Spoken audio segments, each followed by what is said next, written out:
Hello student, हमको यहाँ पर दिए गए परिपथ में प्रतिरोध निकालना है। हमको दिए गए परिपथ में क्या निकालना है? प्रतिरोध निकालना है, जो कि पहले में है ए तथा बी के बीच। पहले में क्या है? ए तथा बी के बीच में हमको क्या निकालना है? प्रतिरोध निकालना है। सेकंड में क्या है हमारा? ए तथा सी के बीच में क्या निकालना है? हमको प्रतिरोध निकालना है। तो हम जानते हैं कि ए और बी के बीच में प्रतिरोध, जो यहाँ पर प्रतिरोध जुड़ा हुआ है, ध्यान से देखेंगे इसको, क्योंकि ये हमारी क्या है? धारा है आई। अब यहाँ पर धारा क्या हो रही है? तीन अलग अलग धाराओं में टूट जा रही है। क्लियर? I1, I2 और I3 में एक धारा तीन अलग अलग धाराओं में क्या हो जा रही है? टूट जा रही है, बट जा रही है। क्लियर?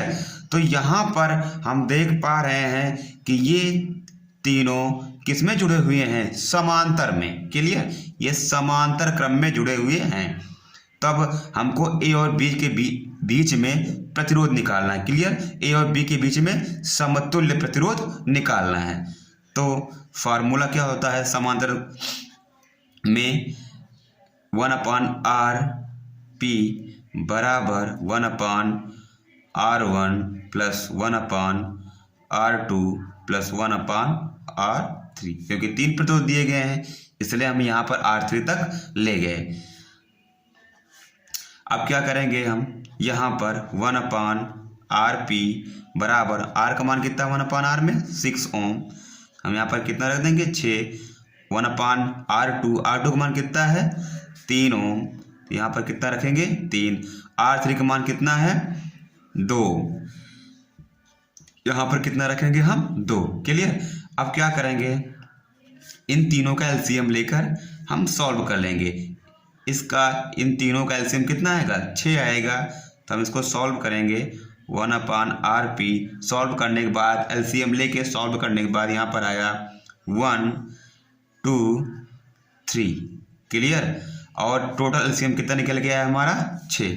तो 1/RP 3 2 5 1 6 6/6 काट देंगे तो 1/RP बराबर 1/1, यानी RP बराबर 1 ओम प्रतिरोध आया। क्लियर?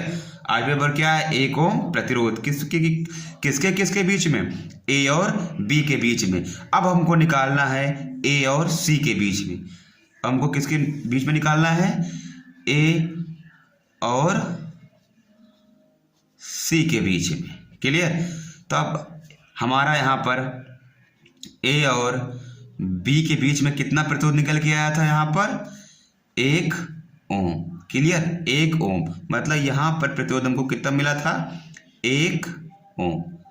समतुल्य प्रतिरोध कितना मिला था? A और B के बीच में 1 ओम। तो यहाँ पर A और B के बीच में हम कितना लिखेंगे? 1 ओम। अब यहाँ से B और C के बीच में यहाँ पर प्रतिरोध है कितना? 1 ओम। कितना प्रतिरोध है? 1 ओम। तब हम क्या करेंगे? अगर हमको अब लिखेंगे अब A और C के बीच में, A तथा C के बीच, देखो अब A और C के बीच में क्या होगा? तो A B के बीच में हम जानते हैं कितना ओम प्रतिरोध निकला था? 1 ओम। और B से C के बीच में कितना ओम प्रतिरोध निकला है यहाँ पर?